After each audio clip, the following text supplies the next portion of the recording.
Welcome to 360 Tamil. இப்ப நம்ம காட்டான் அப்படின்ற கிரைம் த்ரில்லர் வெப் சீரிஸ் தான் பார்த்துட்டு இருக்கோம். இல்ல விஜய் சேதுபதி முக்கியமான ரோல் பண்ணிருப்பாரு. இதை தாண்டி நிறைய பேர் இணைஞ்சு தான் நடிச்சிருப்பாங்க. ஏற்கனவே 2 பார்ட் நம்ம எக்ஸ்பிளைன் பண்ணி போட்டிருக்கோம். அந்த 2 பார்ட்டை பார்த்துட்டு இதை பாத்தீங்கன்னா தான் உங்களுக்கு கதை கிளியரா புரியும். இது வரைக்கும் அந்த 2 பார்ட்டை நீங்க பார்க்காம இருக்கீங்கன்னா நான் லிங்க் கொடுக்குறேன். அந்த 2 பார்ட்டை பார்த்துட்டு இந்த வீடியோவை பாருங்க. நிறைய பேர் மொத்தமா போட்டுருங்க, ஒரே வீடியோல போட்டுருங்கன்னு சொல்றீங்க. ரொம்ப பெரிய சீரிஸ் ஒரே வீடியோல போட்டா கஷ்டப்பட்டு நான் சுருக்குற மாதிரி இருக்கும். அதனால தான் கொஞ்சம் லென்த்தா போடுறதுக்காக 3 பார்ட்டா போட்டிருக்கேன். வேணா அதுக்கப்புறம் கம்பைன் பண்ணி நான் போடணும்னா வீடியோ போடுறேன். எக்ஸ்பிளனேஷனுக்குள்ள போறதுக்கு முன்னாடி வீடியோக்கு ஒரு லைக் போடுங்க. இந்த எக்ஸ்பிளனேஷன் பிடிச்சிருந்ததுன்னா ஐ பண்ற ஆப்ஷனை கிளிக் பண்ணி சப்போர்ட் பண்ணுங்க. மேற்கொண்டு பேசி டைம் வேஸ்ட் பண்ணாம நம்ம நேரடியா எக்ஸ்பிளனேஷனுக்குள்ள போயிடலாம். இப்ப 2009ல நடந்த ஒரு விஷயத்தை காட்டுறாங்க. ஜெயில இருந்து சிலர் வெளியே வராங்க. அவங்கள பிக்கப் பண்ணி ஒரு நபர் வேற ஒரு இடத்துக்கு கூட்டு போறாரு. அது என்னன்னா, இவங்க காசு கொடுத்தா கொலைலாம் பண்ணுவாங்க போல. அந்த மாதிரி ஒரு டீலிங்காக தான் ஒரு இடத்துக்கு வந்திருக்காங்க. இப்ப அங்க சில ஆளுங்க இருக்காங்கல்ல, இந்த நபரை முடிக்கணும், சீக்கிரமா முடிங்கன்ற மாதிரி நிறைய காசுலாம் தந்துட்டு இருக்காரு. இவங்களுமே போட்டோவை வாங்கி பாக்குறாங்க. அதுல சிவாவோட கதையை முடிக்கணும்ன்ற மாதிரி தான் இந்த ஆளுங்க காசுலாம் தந்துட்டு இருக்காங்க. ஒரு ஸ்னைப்பர் கன்னியும் தராங்க. ஸ்னைப்பர் கன் மூலியமா கதையை முடிங்கன்ற மாதிரி தான் அந்த டீம் சொல்றாங்க போல. இப்ப 2014ல நடந்த விஷயத்தை காட்டுறாங்க. இப்ப மீனா இருக்காங்க பாத்தீங்களா, இவங்க வீட்டுக்குள்ள நடந்து வந்துட்டு இருக்காங்க. அப்ப ரவுடி மாதிரி ஒரு நபர் வீட்டுக்குள்ள இருக்காரு. யார் நீ, எப்படி வீட்டுக்குள்ள வந்தன்ற மாதிரிலாம் இவங்க சத்தம் போட்டுட்டு இருக்காங்க. நான் முத்துவை பாக்குறதுக்காக வந்தேன்னு சொல்றாரு. முத்துக்கு நீ என்ன வேணும்னு கேட்கும் போது அதெல்லாம் இவர் சொல்லாம வேகமா இங்க இருந்து கிளம்ப ஆரம்பிக்கிறாரு. என்ன இவன் பாட்டுக்கு திடீர்னு வீட்டுக்குள்ள வந்துட்டான் அப்படின்ற மாதிரி இவங்களுமே யோசிச்சுட்டு இருக்காங்க. இப்ப கீழே போகும்போது அந்த நபர் முத்துவை மீட் பண்ணிடுறாரு போல. கீழே வச்சு 2 பேருமே கொஞ்ச நேரம் பேசிட்டு இருக்காங்க. அதுக்கப்புறம் சேர்ந்த மாதிரி இங்க இருந்து கிளம்பி போறாங்க. வந்தவன் யாரு என்னன்னு தெரியல. முத்துக்கு பின்னாடி என்னதான் இருக்கு, முத்து அதை பத்தி சொல்லவும் மாட்டாரு அப்படின்ற மாதிரிலாம் இவங்க ஃபீல் பண்ணிட்டு இருக்காங்க. கிளம்பி போன முத்து வருவாரு, பேசலாம் அப்படின்ற மாதிரி இவங்க வெயிட் பண்ணிட்டு இருக்காங்க. ரொம்ப இருட்டினதுக்கு அப்புறமா முத்து வரவே மாட்டாரு. ஒரு ஸ்டேஜ்ல இவங்களுக்கு தூக்கம் வந்துருச்சுன்னு படுக்க ஆரம்பிச்சிடுறாங்க. அப்பன்னு பார்த்து முத்து வர சவுண்ட் கேக்குது. சட்டுன்னு எந்திரிச்சு இவங்களுமே முத்து கிட்ட பேச ஆரம்பிக்கிறாங்க. என்னாச்சு, ஏன் Dress கிழிஞ்சிருக்கு அப்படின்ற மாதிரிலாம் கேக்குறாங்க. கீழே விழுந்து கிழிஞ்சிருச்சு அப்படின்ற மாதிரி இவர் சாதாரணமா சொல்லிட்டாரு.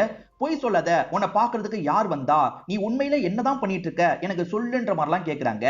நான் ஏற்கனவே உங்ககிட்ட சொல்லியிருக்கேன், சமயம் வரும்போது சொல்றேன், தேவையில்லாம என்ன பத்தி திரும்ப திரும்ப கேட்டுட்டு இருக்காத, அதுக்கப்புறம் இங்க இருந்து நான் கிளம்பிடுவேன் அப்படின்ற மாதிரிலாம் சொல்லிட்டாரு. ஆனா இவங்களுமே கொஞ்சம் ஆதங்கப்பட்டு பேச ஆரம்பிக்கிறாங்க. நான் உன்னை எவ்வளவு நேசிக்கிறேன்றது உனக்குமே தெரியும். உன்னை கல்யாணம் பண்ணி சந்தோஷமா ஒரு வாழ்க்கை வாழணும்னு நினைக்கிறேன். உனக்குமே என்ன பிடிச்சிருக்கிறது எனக்கு தெரியுது. ஆனா ஏதோ ஒரு காரணத்துக்காக அவாய்ட் பண்ற. அந்த காரணம் என்ன, உன்னை பத்தி சொல்லுன்னு திரும்ப திரும்ப கேக்குறாங்க. ஒரு ஸ்டேஜ்ல இவருமே கோவப்பட்டு திட்டிடுறாரு. இவங்க கோச்சுக்கிட்ட மாதிரி ரூம்குள்ள போய் கதவை சாத்திடுறாங்க. இப்ப இவருமே படுக்கலான்ற மாதிரி படுத்துட்டு இருக்காரு. ஆனா திட்டினதை நினைச்சு இவரே ஃபீல் பண்றாரு. ஏற்கனவே திட்டிட்டு சாரி கேட்டாரு பாத்தீங்களா, அந்த மாதிரி சாரி கேட்கறதுக்காக கதவை தட்டுறாரு. இவங்களுமே கதவை திறக்க மாட்டேன்ற மாதிரிலாம் சொல்லிட்டாங்க. உன்னை பத்தி நீ சொல்லன்னு வச்சுக்கோயேன், இதுக்கப்புறம் இந்த வீட்டுல நீ இருக்க தேவையில்ல, இங்க இருந்து கிளம்பிரு, என்ன நிம்மதியா இருக்க விடுன்ற மாதிரி சொல்லிட்டாங்க.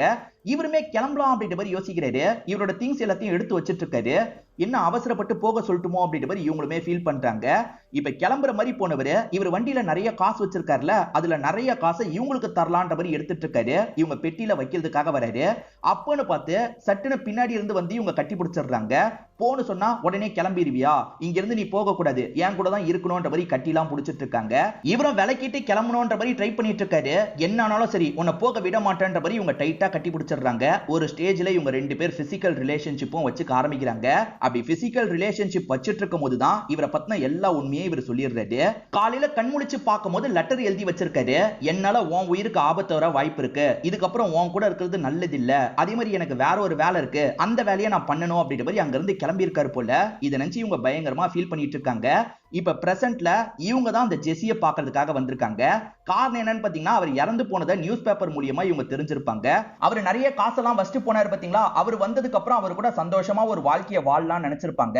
அவரே இறந்து போயிட்டது இவங்களுக்கு தெரிஞ்சிருச்சுல, இதுக்கப்புறம் இந்த காசெல்லாம் எனக்கு தேவையில்லை, உங்களை பத்தி முத்து என்கிட்ட சொல்லியிருந்தாரு, நீங்க இந்த இடத்த பாத்துக்கிறீங்கல்ல, இந்த காசை அந்த செலவுக்கு வச்சுக்கோங்க அப்படின்ற மாதிரிலாம் சொல்றாங்க.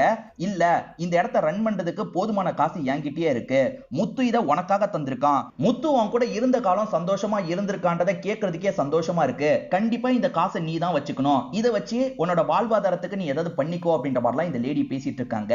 இந்த லேடியை பாக்குறதுக்காக ஒரு பொண்ணு வந்திருக்கிறதா அசிஸ்டன்ட் சொல்லியிருப்பாரு. அதனால 2 போலீஸுங்களும் இந்த இடத்துக்கு வந்துடுறாங்க. மீனா தான் வந்திருக்காங்கன்னு தெரிய வருது. மீனா கிட்ட கேட்கும் போது கொஞ்ச நேரத்துக்கு முன்னாடி மீனா சொன்னாங்க பாத்தீங்களா, அது எல்லாத்தையும் இவங்க 2 பேர்கிட்டயும் சொல்லிட்டு இருக்காங்க. உன்கிட்ட இருந்து போனதுக்கு அப்புறம் மனநலம் பாதிக்கப்பட்ட இடத்துல அவன் இருந்திருக்கான், அதை பத்தி தெரியுமான்ற மாதிரி போலீஸுங்க கேக்குறாங்க. அதை பத்திலாம் எனக்கு தெரியாதுன்ற மாதிரி மீனா சொல்லிட்டு இருக்காங்க. இப்ப அப்படியே கட் பண்ணி காளைய காட்டுறாங்க. அவர் மென்டல் ஹாஸ்பிட்டல்ல தான் உட்கார்ந்துட்டு இருக்காரு. இங்க வேலை பார்க்குற ஒரு நபர் இருக்கார்ல, இந்த ஃபைல் தானே நீங்க கேட்டீங்க பாருங்கன்ற மாதிரி ஃபைல்லாம் தராரு. அந்த ஃபைல்ல முத்துவோட டீடைல் தான் இருக்கு. முத்துவை பத்தி படிக்கும் போது முத்து இவங்க ஊரை சேர்ந்தவர் அப்படின்றது தெரிய வருது. உடனே காலை என்ன பண்றாருன்னா இன்ஸ்பெக்டருக்கு கால் பண்ணி இந்த விஷயத்த சொல்றாரு. யோ இப்ப அதுதான் முக்கியமா, அந்த முத்து எதனால அங்க இருந்தான், எப்படி தப்பிச்சு போனான்றத விசாரி அப்படின்ற மாதிரி சொல்றாரு. இப்ப டாக்டருக்காக இவர் வெயிட் பண்ணிட்டு இருக்கும்போது டாக்டர் வந்துடுறாரு. ரோட்ல புத்தி பேதலிச்ச மாதிரி உட்காந்துட்டு இருக்கவங்க எல்லாம் சேர்த்துப்பாங்கல்ல, அந்த மாதிரி தான் முத்துவை சேர்த்திருக்காங்க போல. முத்துவை பொறுத்த வரைக்கும் ரொம்ப தெளிவா தான் இருந்தான். அவன் மென்டல் பேஷண்ட்னு சொல்லவே முடியாது. இதை தாண்டி முத்துவோட பாஸ்ட், அதாவது சின்ன வயசுல நிறைய கஷ்டத்தை ஃபேஸ் பண்ணிருக்கான் போல. அவன் கூட பேசும்போது என்னால அதுதான் புரிஞ்சுக்க முடிஞ்சது. திடீர்னு ஒரு நாள் இங்க இருந்து தப்பிச்சு போயிட்டான், நாங்களும் தேடி பார்த்தோம் கிடைக்கலன்ற மாதிரி டாக்டர் சொல்லிட்டாரு. இப்ப காலை இருக்காரு பாத்தீங்களா, அவரோட ஒய்ஃபை பார்க்கிறதுக்காக வந்திருக்காரு. லலிதா மாடியில இருந்தே இவர் வரதை கவனிச்சிடுறாங்க. வேகமா ரூம்குள்ள போய் கதவெல்லாம் சாத்திடுறாங்க. இவருமே மாமனார் கிட்டயும் மாமியார் கிட்டயும் கேஷுவலா கொஞ்ச நேரம் பேசிட்டு இருக்காரு. லலிதா எங்க இருக்கான்னு கேட்டுட்டு இப்ப லலிதாவை பார்க்கிறதுக்காக வராரு. அவர் வராருன்னு தெரிஞ்சோன்னே இவங்க கோச்சுக்கிட்ட மாதிரி திரும்பி உட்காந்துடுறாங்க. வந்தவர் நேரா சட்டுன்னு இவங்க காலிலேயே விழுந்துடுறாரு. என்ன மன்னிச்சிரு, என் கூட கிளம்பி வான்ற மாதிரிலாம் சொல்லிட்டாரு. என்ன பண்றீங்க, முதல்ல எந்திரிங்கன்ற மாதிரி சொல்லிட்டாங்க. நீ மன்னிச்சாதான் எந்திரிப்பன்ற மாதிரி சொல்லிட்டாரு. முதல்ல எந்திரிங்க, மன்னிச்சிட்டன்ற மாதிரி சொல்லிட்டாங்க. நீ மன்னிச்சிட்டல, அப்ப என் கூட வான்ற மாதிரி கூப்பிடுறாரு. உங்க அம்மாக்கு முதல்ல காலை சரியாகட்டும், அதுக்கப்புறம் நான் வரேன்னு சொல்றாங்க. வேற வழி இல்லாம இவரும் சரின்ற மாதிரிலாம் ஏத்துக்கிறாரு. இப்ப செபஸ்டியன் அப்படின்ற ஒருத்தரை காட்டுறாங்க. இவருமே அந்த சிவா கூட இருப்பாரு. இப்ப இவர்கிட்ட விசாரிக்கிறதுக்காக தான் வந்திருக்காங்க. எங்க கிட்ட பேசின பென்னி எதையோ மறைச்ச மாதிரி இருந்தது, நீயாவது மறைக்காம எல்லாத்தையும் சொல்லுன்ற மாதிரி கேட்டுட்டு இருக்காங்க. நான் மறைக்காம எல்லா விஷயத்தையும் சொல்றேன், ஆனா நான் சொல்ற எதுவுமே நீங்க கோர்ட்டுக்கு எல்லாம் கொண்டு போக முடியாது, ஏன்னா நான் சாட்சி சொல்றதுக்கு வரமாட்டேன்ற மாதிரி சொல்லிட்டாரு. நாங்க கோர்ட்டுக்கு கொண்டு போறதுக்காகலாம் இல்ல, முத்துக்கு என்னதான் நடந்ததுன்றதை தெரிஞ்சுக்கிறதுக்காக தான் விசாரணை பண்றோம், கண்டிப்பா அதெல்லாம் நாங்க சொல்ல மாட்டோம், நீ நடந்த விஷயத்த முழுசா சொல்லுன்ற மாதிரி கேக்குறாங்க. சிவா நான் வெளியூருக்கு போறேன்ற மாதிரி கிளம்பி போயிருப்பாரு, திரும்பி வரலன்ற மாதிரி தான் பென்னி சொல்லியிருப்பாரு. ஆனா அப்படி போன சிவா இருக்கார்ல, 3 மாசத்துலயே இவங்களை பாக்குறதுக்காக வராரு. இவங்க 4 பேருமே ஓரளவுக்கு க்ளோஸா இருக்காங்கல்ல, இவங்க 4 பேருமே ஒரு இடத்துல மீட் பண்ணி பேசுறாங்க. அந்த இடத்தை யாரோ வாட்ச் பண்ற மாதிரியே நம்ம ஹீரோக்கு தோணுது. பெருசா யாரும் வாட்ச் பண்ணல போல அப்படின்ற மாதிரி இவருமே பேசுறதுக்கு வந்துடுறாரு. வந்த சிவா இருக்கார்ல, அவர் சேர்த்து வச்சிருக்க காசை இவங்களுக்கு ஈக்குவலா பிரிச்சு தரதுக்கான வேலையெல்லாம் பார்த்துட்டு இருக்காரு. முத்து காசெல்லாம் வேணான்னு சொல்றாரு, ஆனா சிவா எல்லாருக்கும் தரணும்னு நினைக்கிறாரு. இப்ப முத்துக்கு பக்கத்துல வந்து சிவா பேசிட்டு இருக்கும் போது லாங்ல இருந்து யாரோ இவரை ஷூட் பண்ணிடுறாங்க. ஸ்னைப்பர்லாம் யாரோ வாங்கின மாதிரி காமிச்சாங்கல்ல, அவங்க தான் ஷூட் பண்ணிடுறாங்க. இதை பாக்குற முத்து இருக்கார்ல, யாரு என்னன்னு கண்டுபிடிக்கணும்ன்றதுக்காக வேகமா ஓடி வராரு. இவரை பார்த்தோன்னா பைக் எடுத்துட்டு ஆளுங்கெல்லாம் கிளம்புறாங்க. யார் இவனுங்க அப்படின்ற மாதிரி முத்துவும் கொஞ்சம் தூரம் துரத்துறாரு, ஆனா அவனுங்க தப்பிச்சு போயிடுறாங்க. இப்ப வேற வழி இல்லாம முத்து திரும்பி வராரு. சிவா சாவுற நிலைமைக்கு போயிடுறாரு. சிவாவோ உடனே ஹாஸ்பிட்டலுக்கு கூட்டு போய் காப்பாத்தணும்ன்ற மாதிரிலாம் முத்து யோசிக்கிறாரு. ஆனா சிவா இருக்கார்ல, கண்டிப்பா என்னால பொழைக்க முடியாது, உன்னெல்லாம் என்னோட லைஃப்ல பார்த்ததுல நான் சந்தோஷம் தான் படுறேன், இதுக்கப்புறம் நீங்க இருந்து பண்ண வேண்டிய விஷயத்த பண்ணுங்கன்ற மாதிரிலாம் உயிரை விட்டுறாரு. ஏற்கனவே அவரோட காசெல்லாம் நீங்க எடுத்துக்கோங்கன்ற மாதிரி பிரிச்சுலாம் தந்திருப்பாரு. இப்ப கொஞ்ச நாள் இந்த ஊர்ல இருந்த முத்துக்கு மனசு கவலையா இருக்கு போல, நான் வேற எங்கேயாவது போலான் இருக்கன்ற மாதிரி பென்னி கிட்ட சொல்லிட்டாரு. நாங்கெல்லாம் இருக்கோம்ல இருன்ற மாதிரி பென்னி சொல்றாரு. இல்ல பென்னி, நான் கொஞ்சம் ரிலாக்ஸா இருக்கணும்னு நினைக்கிறேன், போயிட்டு வந்துடுறேன்ற மாதிரிலாம் சொல்லிட்டாரு. சரி ஓகேன்ற மாதிரி பென்னி இருக்கார்ல, உன் ஷேரை எடுத்துக்கோன்னு சொல்லிட்டாரு. ஷேர்லாம் எனக்கு தேவையில்லைன்ற மாதிரி முத்து கிளம்ப ஆரம்பிக்கிறாரு. ஆனா பென்னி இருக்கார்ல, அந்த காசை கண்டிப்பா தரணும்னு யோசிக்கிறாரு. இவங்க டீம்ல வேற ஒரு பெரியவர் இருப்பாரு, ஏற்கனவே நம்ம முத்து கிட்ட பேசின மாதிரி கூட காமிச்சிருப்பாங்க. அந்த பெரியவர் மூலியமா ஒரு வண்டியில வைக்க சொல்றாங்க. அந்த பெரியவரும் அவரோட வண்டியில நிரப்பி வச்சிடுறாரு. இந்த வண்டியை எடுத்துட்டு போன சொல்றாங்க. அதாவது காசு வச்ச விஷயத்த முத்து கிட்ட சொல்ல மாட்டாங்க, இந்த வண்டியை எடுத்துட்டு போன சொல்றாங்க. சரி ஓகேன்ற மாதிரி இவரும் வண்டி எடுத்துட்டு கிளம்புறாரு. அதுக்கப்புறம் தான் அதுல காசு இருக்குன்னு அவருக்கு தெரிஞ்சிருக்கும். அந்த காசை மத்தவங்களுக்காக அவர் தந்திருப்பாரு.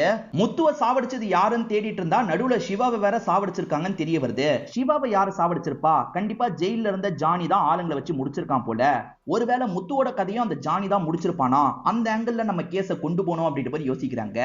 அதே மாதிரி சிவாவோட காசை தான் அவர் எல்லாருக்கும் வாரி வழங்கியிருக்காரு அப்படின்றத இவங்க 2 பேருக்குமே தெரிய வருது. இப்ப இந்த சைடு காளையும் வேற ஒரு கான்ஸ்டபிளும் சேர்ந்த மாதிரி ஒருத்தர் கிட்ட பேசுறதுக்காக வந்திருக்காங்க. அது என்னன்னா, முத்து திருவிழாக்கு போனார் பாத்தீங்களா, அந்த இடத்துல வந்து இந்த ஊர்க்காரங்களுக்கும் பக்கத்து ஊர்க்காரங்களுக்கும் சண்டை ஏற்பட்டிருக்கும். அந்த சண்டையில 2 பேர் கொடூரமா கொல்லப்பட்டிருப்பாங்க. மொத்தம் 3 பிரதர்ஸ் இருந்திருப்பாங்க. அதுல 2 பிரதர்ஸ் கொடூரமா கொல்லப்பட்டிருப்பாங்க. இப்ப மீதி இருக்க பிரதரை பார்த்து பேசுறதுக்காக தான் இவங்க கிளம்பிட்டு இருக்காங்க. அந்த மீதி இருக்கிற பிரதர் இருக்கார்ல, அந்த சமயம் வெளிநாட்டுல இருந்திருப்பாரு. அதனால தான் அதுக்கு பழி வாங்க முடியாம இருந்திருப்பாரு. அவரை பார்த்து பேசினா ஏதாவது கிடைக்கும்ன்றதுக்காக தான் இவங்க 2 பேருமே அவரை பார்க்கறதுக்காக வந்திருக்காங்க. அவர் இப்ப கூட யாரையோ போட்டு அடிச்சிட்டு இருக்காரு போல. இவங்க பயந்த மாதிரி தான் வாசல்ல வெயிட் பண்ணிட்டு இருக்காங்க. இப்ப அவருமே இந்த இடத்துக்கு வந்து யாரு என்னன்ற மாதிரிலாம் கேட்டுட்டு இருக்காரு. அந்த திருவிழால உங்க அண்ணனும் தம்பியும் இறந்து போனாங்கல்ல, அதை பத்தி பேசுறதுக்காக தான் வந்தோம். அது யாரு பண்ணாங்கன்னு உங்களுக்கு ஏதாவது ஐடியா இருக்கா? எங்களுக்கு முத்துன்னு ஒருத்தன் பண்ணிருப்பானோன்னு தோணுது, அதனால தான் பேசுறதுக்காக வந்தோம். இவனை தெரியுமான்னு கேட்கும்போது இவர் தெரியலன்ற மாதிரிலாம் சொல்லிட்டாரு.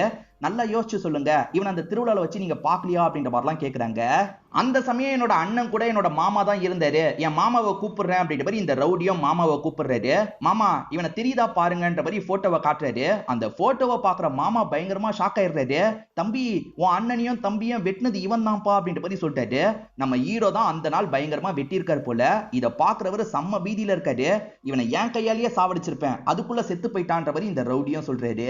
முதல்ல இந்த இன்ஸ்பெக்டர் கிட்ட ஒரு பெரியவர் தானே இந்த ஸ்டோரி எல்லாம் சொன்னாரு. அந்த பெரியவர் இந்த கொலையை பத்தி சொல்லியிருக்க மாட்டாரு. பெரியவருக்கு அந்த கொலையை பத்தி தெரிஞ்சிருக்க கூட வாய்ப்பு இருக்கு. இருந்தாலும் நம்ம கிட்ட மறைச்சிருக்காரு போல. அந்த பெரியவரை பார்த்து பேசணும்னு இன்ஸ்பெக்டர் யோசிக்கிறாரு. இப்ப கேரளால இருந்து திரும்பி அந்த ஊருக்கு வந்துடுறாரு. அந்த பெரியவரை பத்தி டீ கடையில விசாரிக்கிறாங்க. இப்ப அட்ரஸ் கிடைச்சிருது. அந்த பெரியவரை பார்க்கிறதுக்காக வீட்டுக்கு வந்துடுறாங்க. பெரியவரே திருவிழால நடந்தது நீங்க முழுசாவே சொல்ல அப்படின்ற மாதிரி சொல்றாங்க. ஓஹோ முத்து தான் இந்த விஷயத்த பண்ணான்றதை நீங்க கண்டுபிடிச்சிட்டீங்க போலியன்ற மாதிரி நக்கல் பண்ணிட்டு இருக்காரு. யோ அப்ப தெரிஞ்சோம் சொல்லாம இருந்தியா, இப்பயாவது தெளிவா சொல்லுன்னு கேக்குறாங்க. இவருமே நடந்த விஷயத்த சொல்ல ஆரம்பிக்கிறாரு. இந்த பெரியவரும் இவரோட ஃப்ரெண்டும் திருவிழாக்கு வர பொண்ணுங்க கிட்ட எல்லாம் அப்ரோச் பண்ணுவாங்கல்ல, அந்த மாதிரி முத்து கிட்ட பொண்ணு வேணும்ன்ற மாதிரி சொல்லி வச்சிருப்பாங்க. நீங்க போங்க நான் ஏற்பாடு பண்றேன்ற மாதிரி முத்துவும் ஒரு வார்த்தை சொல்லியிருப்பாரு. இவங்களுமே திருவிழா முடியட்டோன்ற மாதிரிலாம் வெயிட் பண்ணிட்டு இருக்காங்க. அந்த சமயம் வேற ஒருத்தன் பேசுறதுக்காக வரான். அதாவது ரவுடியில வந்து தம்பி இருக்கான் பாத்தீங்களா, அந்த தம்பி பேசுறதுக்காக வரான். எனக்கும் என்னோட அண்ணனுக்கும் பொண்ணு வேணும், நீ தானே பொண்ணுங்களை பாத்துக்கிறதுக்காக வந்திருக்க, ஏற்பாடு பண்ணுன்ற மாதிரி சொல்றான். இவர் அவங்கிட்டயும் சரின்ற மாதிரிலாம் ஏத்துக்கிறாரு. அப்ப இந்த பெரியவர் இருக்கார்ல, அவன் என்னப்பா பொண்ணியா கேட்டான். நாங்கெல்லாம் பொண்ணுங்க கிட்ட ரொம்ப டீசென்ட்டா நடந்துப்போம், ஆனா இவனுங்க இருக்காங்கல்ல ரொம்ப மோசமா நடந்துப்பாங்கப்பா. இதை தாண்டி அண்ணன் தம்பி குவாரி நடத்திட்டு இருக்காங்க, அந்த குவாரியில வேலை பார்க்குற பல பொண்ணுங்களை நாசம் பண்ணிருக்காங்க அப்படின்ற மாதிரிலாம் இந்த பெரியவர் சொல்லிட்டாரு. சரி அது போகட்டும், எங்களுக்கு பொண்ணு வேணும்னு கேட்டுமே பேசிட்டியா அப்படின்ற மாதிரி அவங்க 2 பேர் கேட்கறாங்க. அதெல்லாம் நான் பேசிக்கிறேன், நீங்க சேஃப்டிக்காக காண்டம் வாங்கிட்டு வந்துருங்கன்ற மாதிரி முத்து சொல்றாரு. இவங்களை அலைய விடுறதுக்காக இப்படி சொல்றாரு போல. அவன் சொன்னான்னு நாங்க அலைஞ்சு காண்டம்லாம் வாங்கிட்டு வந்துட்டோன்ற மாதிரி இந்த பெரியவர் சொல்லிட்டாரு. வாங்கிட்டு வந்துட்டோம்ப்பா, இப்ப அனுப்பி வைன்ற மாதிரி இந்த பெரியவர் சொல்லிட்டாரு. இப்பதான் டான்ஸ் ஆடிட்டு இருக்காங்கல்ல, எப்படி அனுப்ப முடியும், ஒரு 5 சாங் முடிஞ்சிருச்சுன்னா வந்துருவாங்க, நீங்க போய் வெயிட் பண்ணுங்கன்னு சொல்லிட்டாரு. சரின்ற மாதிரி இவங்களும் ஒரு இடத்துல போய் வெயிட் பண்றாங்க. இவங்க வெயிட் பண்ணிட்டு இருக்க பகுதியில எவனோ ஒருத்தன் வெடியெல்லாம் வானத்துல விட்டுட்டு இருக்கான். இந்த சேட்டையை செய்யறது யாருன்ற மாதிரி பாக்குறதுக்காக வராங்க. அந்த தம்பி தான் ராக்கெட் எல்லாம் மேல விட்டுட்டு இருக்கான், ஸ்டெயிலா விட்டுட்டு இருக்கான். இவன் ஒருத்தன், இவனுக்கு ஒரு நல்ல சாவு வரமாட்டேங்குது அப்படின்ற மாதிரிலாம் இந்த பெரியவர் புலம்பிட்டு இருக்காரு. அப்ப இந்த தம்பியை பார்த்து பேசுறதுக்காக முத்து வந்திருக்காரு. என்னடா பொண்ணை கூட்டு வர சொன்னா நீ மட்டும் வந்திருக்கன்ற மாதிரி கேட்கிறாரு. பொண்ணெல்லாம் வரமாட்டாங்க, அந்த மீனவ நான் கல்யாணம் பண்ணிக்க போறேன், அனுப்ப முடியாதுன்னு சொல்லிட்டாரு. ஏன் அனுப்ப முடியாது, காசு கூட தரேன் அனுப்பி வையின்ற மாதிரி அவன் பேசுறான். நீயும் கூட இருந்து பத்திரமா வேணா பாத்துக்கோன்னு நக்கல் பண்றான். இதனால டென்ஷனான முத்து இருக்காருல, இவனை போட்டு செம்மையா அடிக்க ஆரம்பிக்கிறாரு. ஐயோ நம்ம வேற கேட்டு வச்சிருக்கமே அப்படின்ற மாதிரி இந்த பெரியவர் பயந்துட்டு இருக்காரு. அடிச்சிட்டு இருக்க முத்து இருக்காருல, ஒரு ஸ்டேஜ்ல நீ தானே சிவாவை சாவடிச்சு அப்படின்ற மாதிரி கேட்கிறாரு. லாங்ல இருந்து சிவாவை ஷூட் பண்ணது இவன் தான் போல. யார் சொல்லி பண்ண, யார் சொல்லி பண்ணன்னு கேட்கும் போது ஜானி சொல்லி தான் பண்ணன்ற மாதிரி இவனுமே சொல்லிடுறான். இப்ப அண்ணன் கதையை முடிக்கணும்ல, அதுக்காக இவருமே ஒரு ஐடியாவை பண்றாரு. இது எங்க ஊரு, நீங்க கிளம்புங்கன்ற மாதிரி பக்கத்து ஊர் ஆளுங்களை அனுப்பி விட்டாங்க பாத்தீங்களா. இவர் என்ன பண்றாருன்னா, இப்ப இந்த ஊர்க்காரங்க மேல கல்ல வீசினா கரெக்டா இருக்கும்ன்ற மாதிரி கல்ல வீசுறாரு. அவங்கள பொறுத்த வரைக்கும் நம்ம அனுப்பி விட்டவங்க தான் நம்ம மேல கல்ல வீசுறாங்கன்ற மாதிரி அவங்க கூட சண்டை போட ஆரம்பிக்கிறாங்க. சோ 2 ஊருக்கு நடுவுல சண்டை நடந்துட்டு இருக்குல்ல, இந்த மொத்த ஊரையும் டைவர்ட் பண்ணிட்டு கதையை முடிக்கிறதுக்காக முத்து தான் இந்த விஷயத்தை பண்ணிருப்பாரு. இப்ப 2 ஊர்க்காரங்க மாத்தி மாத்தி சண்டை போட்டுட்டு இருக்காங்க. என்ன ஏதுன்னு பாருங்கன்ற மாதிரி அந்த அண்ணா ஆளுங்க கிட்ட சொல்லிட்டாரு. கூட இவரோட சப்போர்ட்டுக்கு அந்த மாமா கேரக்டர் மட்டும் தான் இருக்காரு, மத்த எல்லாருமே என்ன ஏதுன்னு பாக்குறதுக்காக போயிடுறாங்க. இதுதான் கேப்ன்ற மாதிரி முத்து இருக்காரு பாத்தீங்களா, அருவாலை தீட்டிக்கிட்டு நடந்து வந்துட்டு இருக்காரு. இது எல்லாத்தையும் இந்த பெரியவர் பாக்குறாரு. ஏன்னா தம்பியை சாவடிச்சதை பார்த்தாருல, அதனால இந்த விஷயத்தையும் கவனிச்சிட்டு இருக்காரு. அந்த மாதிரி ஒரு சம்பவத்தை நான் பார்த்ததே இல்ல, ரொம்ப அசால்ட்டா அந்த விஷயத்த பண்ணான்ற மாதிரி சொல்றாரு. அந்த அண்ணன் இருக்காருல, தம்பி கிட்ட பொண்ணை ஏற்பாடு பண்ணுன்ற மாதிரி ஒரு இடத்துல உட்காந்துட்டு இருக்காரு. இந்த இடத்துக்கு வந்த முத்து இருக்காரு பாத்தீங்களா, கரன்னு தலையை வெட்டிடுறாரு. தலையை வெட்டி அவரோட மடியில வச்சு கிளம்பி இருப்பாரு. இததான் பக்கத்துல இருந்து அந்த மாமா கவனிச்சிருப்பாரு. அண்ணனோட ஆளுங்க இந்த விஷயத்த கவனிச்சிருவாங்க. முத்துவை விடக்கூடாது கூடாதுன்ற மாதிரி துரத்திட்டு வந்துட்டு இருக்காங்க. அப்ப முத்து என்ன பண்றாருன்னா மொத்தமா வெடி வெடிப்பாங்கல்ல அந்த பாக்ஸ கையில எடுத்துறாரு. அந்த பாக்ஸ பத்த வச்சுட்டு எல்லா பக்கமும் திருப்பி திருப்பி விடுறாரு. இப்ப அடிக்க வந்த எல்லாருமே காயப்பட்ட மாதிரி பொத்து பொத்துன்னு கீழே விழுறாங்க. முத்து அங்க இருந்து கூலா நடந்து போறாரு. கடைசி எபிசோடு ஸ்டார்டிங்கே ஒரு விஷயத்தை காட்டுறாங்க. இது ரொம்ப முக்கியமான சீனு, நல்லா பார்த்து வச்சுக்கோங்க. நம்ம ஹீரோ இருக்கார்ல, தெரிஞ்ச ஒரு அண்ணனை பாக்குறதுக்காக வராரு. அண்ணன் எனக்காக இந்த விஷயத்தை பண்ணுன்னு சொல்லிட்டாரு. என்னப்பா நீ பண்ண சொல்ற? இதெல்லாம் என்னால பண்ண முடியாதுப்பா, முத்து இங்க இருந்து போப்பான்ற மாதிரி சொல்லிட்டாரு. இல்லண்ணே எனக்காக இந்த விஷயத்தை பண்ணுன்னு ஒரு ஸ்டேஜ்ல இவருமே ஏத்துக்கிறாரு. என்ன விஷயம்ன்றது நமக்கு தெரியல. இந்த விஷயத்தை பண்றதுக்கு இந்த காசை நீ வச்சுக்கோன அப்படின்ற மாதிரி காசு எடுத்து தராரு. இதை தாண்டி அதுக்கு பக்கத்துல இந்த காசை வச்சிருன்ற மாதிரியும் எக்ஸ்ட்ரா ஒரு காசு தராரு. எதுக்காக இதெல்லாம் தராருன்னு போக போக உங்களுக்கு புரியும். இன்ஸ்பெக்டர் முத்துவை பத்தி ஒவ்வொருத்தர் சொன்னதை கேதர் பண்ணி வச்சிருக்காரு பாத்தீங்களா, அது எல்லாத்தையும் லீனியரா கொண்டு வரணும்னு நினைக்கிறாரு. 1997ல இருந்து 2017 வரைக்கும் என்னெல்லாம் நடந்தது அப்படின்றத ஆர்டர் படுத்திட்டு இருக்காரு. இப்ப இவங்க என்ன பண்றாங்கன்னா ஒரு பெரியவரை இந்த இடத்துக்கு வர வச்சிடுறாங்க. அதாவது இவருமே சிவாக்கு கீழே வேலை பார்த்திருப்பாரு. நம்ம முத்து எப்படி வேலை பார்த்தாரோ அதே மாதிரி இந்த பெரியவரும் வேலை பார்த்திருப்பாரு. இந்த பெரியவர்கிட்ட இது முத்துவோட தலை தானே, கன்ஃபார்ம் பண்ணி சொல்லுங்கன்ற மாதிரி கேக்குறாங்க. நேர்ல பாக்குறது ஒரு மாதிரி இருக்கும்ல, நேர்லயே இவருக்கு காமிச்சிடுறாங்க. இவரும் முத்துவோட தலை தான் அப்படின்ற மாதிரி சொல்றாரு. என்ன நடந்தது அப்படின்றத தெளிவா சொல்றேன், நடுவுல ஒரு சம்பவம் நடந்தது அப்படின்ற மாதிரி இவருமே சொல்ல ஆரம்பிக்கிறாரு. ஜானி ஜெயில விட்டு வெளியே வந்துருவான். ஏற்கனவே சிவாவோட கதையை அவன் முடிச்சிட்டான் பாத்தீங்களா, மத்தவங்களோட கதையை முடிக்கணும்ன்றதுக்காக இந்த பெரியவரை தூக்கி வச்சிருவான். இந்த பெரிய ஒரு உயிரோட வேணும்னா இந்த இடத்துக்கு வான்ற மாதிரி முத்து கிட்ட சொல்லியிருப்பான். இப்ப முத்துவம் பெரியவரை காப்பாத்துறதுக்காக வந்துட்டு இருக்காரு. அந்த ஃபேக்டரிக்குள்ள நுழையும் போது சட்டுன்னு மண்டையிலேயே அடிச்சிடுறாங்க. இவர் மயங்கின மாதிரி விழுந்தோன்னு இவரை லாக் பண்ணி வச்சிடுறாங்க. கண் முழிச்சு பார்க்கும் போது இந்த பெரியவரை அவன் தொங்க விட்டுருக்கான். அந்த பெரியவரை போட்டு ஆளுங்கெல்லாம் அடிச்சிட்டு இருக்காங்க. அந்த பெரியவரை எதுவும் பண்ணிடாதீங்க, என்ன எதுனாலும் பண்ணிக்கோங்க, அவரை விட்டுருங்கன்ற மாதிரிலாம் முத்து பேசிட்டு இருக்காரு. அந்த பெரியவரையும் ஒன்னியுமே விடுறேன், ஆனா காசெல்லாம் நீ வச்சிருக்கல, அந்த காசை எங்க வச்சிருக்க சொல்லுன்ற மாதிரிலாம் கேட்கிறாரு. இந்த ஜானி ஏற்கனவே சிவாவை கொன்னான்ற கோவத்துல வேற ஹீரோ இருக்காரு. ஹீரோ முறைச்சு பார்த்துட்டு இருக்காரு. அதே சமயம் அந்த பெரியவரும் காசு இருக்கிற இடத்தெல்லாம் இவனுக்கு சொல்லாத, என்ன அடிச்சா பரவாயில்லப்பா அப்படின்ற மாதிரிலாம் சொல்லிட்டு இருக்காரு.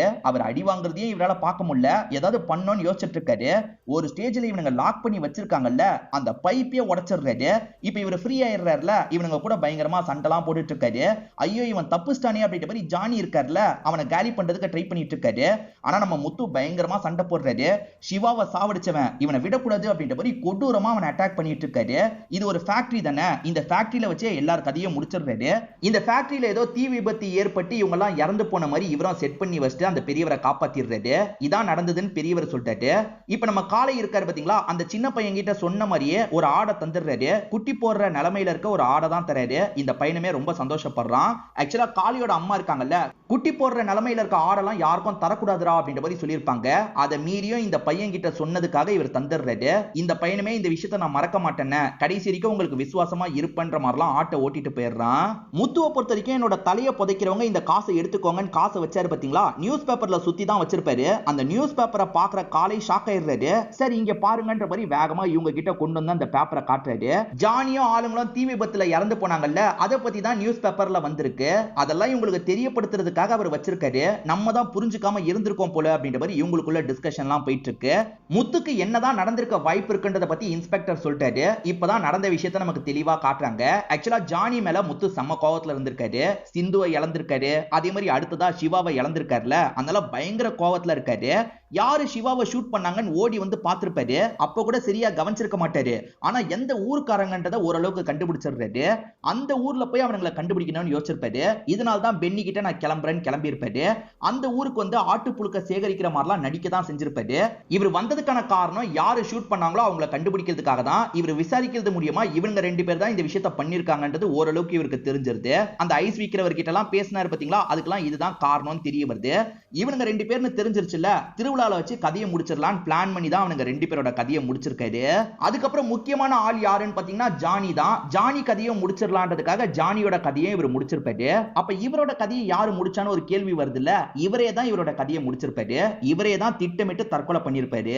இதுக்கப்புறமும் நமக்கு தெரிஞ்சவங்களோட உயிர் நம்மளால போக கூடாதுன்றதுக்காக தான் இந்த மாதிரி ஒரு முடிவை எடுத்திருப்பாரு. காரணம் இவரோட லைஃப்ல மீனான்னு ஒருத்தங்க இருக்காங்க, சிட்டுன்ற ஒரு ஃப்ரெண்ட் இருக்காங்க. இந்த மாதிரி ஆளுங்களுக்கு நம்மளால பாதிப்பு வரக்கூடாதுன்னு நினைக்கிறாரு. அதான் எதிரிங்க எல்லாரையும் பையன் சாவடிச்சிட்டார்ல, எப்படி பாதிப்பு வரும்ன்ற பத்தி உங்களுக்கு ஒரு கேள்வி வரும். இவர் அண்ணன் தம்பியை சாவடிச்சாரு, ஆனா அவங்களுக்கு நடு தம்பி வெளிநாட்டுல இருந்து வந்தார்ல, அவர் திரும்பி விசாரிக்கலாம், முத்து யாருன்னு கண்டுபிடிக்கலாம், முத்துக்கு வேண்டியவங்களை கண்டுபிடிச்சு அவங்கள கூட சாவடிக்கலாம். நம்மளால இன்னொன்னு உயிர் போயிடக்கூடாது, அதனால நம்மளே சாவடிச்சுக்கணும். அதுவும் தலையை மட்டும் வெட்டி வச்சா கண்டிப்பா போலீஸுங்க விசாரணை பண்ணுவாங்க, இவன் யாரு என்னன்னு எல்லா பக்கமும் தேடுவாங்க, இவன் இறந்து போயிட்டான்னு எல்லாருக்குமே தெரியப்படுத்திடுவாங்க. இப்ப உதாரணத்துக்கு போலீஸுங்க விசாரிக்கும் போதுதான் வெளிநாட்டுல இருந்து வந்த அந்த அண்ணனை பார்த்திருப்பாங்க, அவர்கிட்ட முத்து இறந்து போன தகவலை பத்தி சொல்லியிருப்பாங்க. முத்து என்ன பிளான் பண்ணிருக்கானா, அவன் இறந்து போனதை பத்தி சுத்தி இருக்க எல்லாருக்கும் தெரியணும்னு நினைச்சிருக்கான். நம்ம மூலியமா நம்ம தபால்காரங்க மாதிரி எல்லாருக்கும் போய் இந்த நியூஸ் சொல்லிட்டோம். இதுக்கப்புறம் முத்துவை தேடி எந்த ஒரு ரவுடியும் வரமாட்டான், தேவையில்லாம முத்துக்கு வேண்டியவங்களை டார்ச்சர் பண்ண மாட்டான். மத்தவங்களை டார்ச்சர் பண்ணக்கூடாதுன்றதுக்காக தான் முத்து இந்த விஷயத்தெல்லாம் பண்ணிருக்கான்னு நினைக்கிறேன்ற மாதிரி இந்த இன்ஸ்பெக்டரும் எழுதி முடிக்கிறாரு. ஆனா முத்துவோட விஷயத்துல இன்னமும் சில கேள்வி இருக்கதான் செய்யுது. சின்ன வயசுல முத்துவோட வாழ்க்கையில ஏதோ நடந்திருக்கு, அதனால அவன் ரொம்ப டிஸ்டர்ப்டா இருந்திருக்கிறதா மத்தவங்க கிட்ட ஷேர் பண்ணிருக்கான். ஆனா என்ன நடந்ததுன்றத அவன் ஷேர் பண்ணவே இல்ல. என்ன நடந்திருக்கும், இதை தாண்டி இந்த ஊர்ல எதுக்காக தலைய வச்சான், இதுதான் அவனோட சொந்த ஊருன்ற மாதிரி மென்ஷன் பண்ணிருக்கான். இந்த ஊர் தான் அவன் சொந்த ஊர்னா அவன் ஃபேமிலி எல்லாம் எங்கன்ற மாதிரிலாம் யோசிக்கிறாரு. இப்ப அடக்கம் பண்றதுக்கான வேலையெல்லாம் பண்ண ஆரம்பிச்சிடுறாங்க. என் தலைய புதைக்கிறவங்க இந்த காசை எடுத்துக்கோங்கன்ற மாதிரி முத்து எழுதினாரு பாத்தீங்களா. அந்த சின்ன பையன் கருப்பு தான் புதைச்சிருப்பான், அவனுக்கு காசெல்லாம் தந்துட்டு இருக்காங்க. நான் காசுக்காக இந்த விஷயத்த பண்ணல, எனக்கு காசெல்லாம் வேணாம் அப்படின்ற மாதிரி சொல்லிட்டு இருக்கான். இல்ல, முத்து காசை வந்து புதைக்கிறவங்களுக்கு தான் தரணும்னு எழுதி வச்சிருக்கான், அதனால இந்த காசு வாங்கிட்டு தான் இருக்கணும், மறுக்காம வாங்கிக்கோன்ற மாதிரி இன்ஸ்பெக்டர் தந்துடுறாரு. அதனால அந்த பையனோ சரின்ற மாதிரி ஏத்துக்கிறான். அந்த பையன் சரக்கு அடிக்கிறதுக்காக வரும்போது தான் தலைய பார்த்தேன்னு ஸ்டார்டிங் சொல்லியிருப்பான். சரக்கு இருக்கா, கொஞ்சம் சரக்கை எடுத்துத்தா அப்படின்ற மாதிரி இவர் கேட்கிறாரு. இன்ஸ்பெக்டருக்கு கொஞ்சம் வருத்தமா இருக்கு, அதனால சரக்கு அடிக்கிறதுக்காக தான் கேட்கிறாரு. இந்த பையனுமே சரக்கு எடுக்கிறதுக்காக போறான். அங்க இருக்க ஒரு பழைய பில்டிங்ல தான் சரக்கை மறைச்சு வச்சிருக்கான் போல. இவரும் பின்னாடியே வந்துட்டு இருக்காருல, அப்ப அந்த பில்டிங்ல இருக்க ஒரு விஷயத்தை பார்த்து ஷாக் ஆகுறாரு. அந்த பில்டிங்ல அம்மா அப்பா முத்துன்ற மாதிரி யாரோ வரைஞ்சு வச்சிருக்காங்க. ரொம்ப வருஷத்துக்கு முன்னாடி வரைஞ்சு வச்சிருக்கிறது தெரியுது. முத்துக்கு ஃப்ரெண்ட் மாதிரி ஒரு பெரியவர் இருந்தார்ல, அதாவது சிவாவோட அசிஸ்டண்டா ஒருத்தர் இருந்தார்ல, அவர் முத்துக்கு செய்ய வேண்டிய விஷயத்தை செஞ்சதுனால இங்க இருந்து சோகமா வண்டி எடுத்துட்டு கிளம்ப ஆரம்பிக்கிறாரு. இங்க இன்ஸ்பெக்டருமே அப்படி வரைஞ்சிருக்கிறத பார்த்து ஷாக் ஆகுறாரு. இதுதான் முத்து வாழ்ந்த வீடா இருக்க வாய்ப்பு இருக்குன்ற மாதிரிலாம் இந்த சின்ன பையன் கருப்பு கிட்ட சொல்லிட்டு இருக்காரு. முத்து எங்கனாலும் தலையை வச்சிருக்கலாம், இங்க எதுக்காக வச்சாருன்னு ஒரு கேள்வி இருக்கு பாத்தீங்களா. ஏன்னா எக்ஸாக்டா இந்த இடத்துல தான் இவரோட வீடு இருந்திருக்கும். சின்ன வயசுல இவர் விளையாடலாம் செஞ்சிருப்பாரு. இப்ப சின்ன வயசுல அவர் விளையாண்ட விஷயத்த காட்டுறாங்க. வீட்டை விட்டு சின்ன பையனான முத்து வெளியே ஓடிட்டு இருக்காரு. டே முத்து எங்கடா போற, உள்ள வான்ற மாதிரி அம்மா பிடிக்கிறாங்க. அந்த அம்மா அச்சஸ் எல்லாம் மீனா மாதிரியே இருக்காங்க. இதனால்தான் இவர் மீனா கூட கொஞ்சம் கனெக்ட் ஆனாரு போல. இதெல்லாம் நமக்கு காமிச்சு அப்படியே இந்த சீரிஸோட கதையை முடிக்கிறாங்க. கடைசியா ஒரு வாட்டி டீடைலா நான் எக்ஸ்பிளைன் பண்ணிடுறேன். முத்து தற்கொலை தான் பண்ணிருக்காரு, அதாவது அவரோட தலையை அவரே தான் வெட்டி இறந்து போயிருக்காரு. ஒரு அண்ணன் கிட்ட நடுவுல காசு அந்த மாதிரி காமிச்சாங்கல்ல, அந்த அண்ணன் கிட்ட என்ன சொல்லியிருப்பாருன்னா, அண்ணன் என்ன நானே சாவடிச்சுக்கிறேன், நீ அந்த பகுதிக்கு வந்து என் உடம்ப மட்டும் யாரும் கண்டுபிடிக்காத மாதிரி ஒரு இடத்துல போய் புதைச்சிரு, அதே மாதிரி என் தலைக்கு பக்கத்துல இந்த காசை வச்சிருன்ற மாதிரி சொல்லியிருப்பாரு.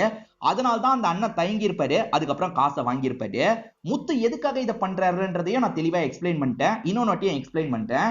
ஆக்சுவலா முத்து இறந்து போனாதான் முத்துக்கு இருக்கிற எதிரிங்க இருக்காங்கல்ல, முத்துக்கு வேண்டியவங்களை டிஸ்டர்ப் பண்ண மாட்டாங்க.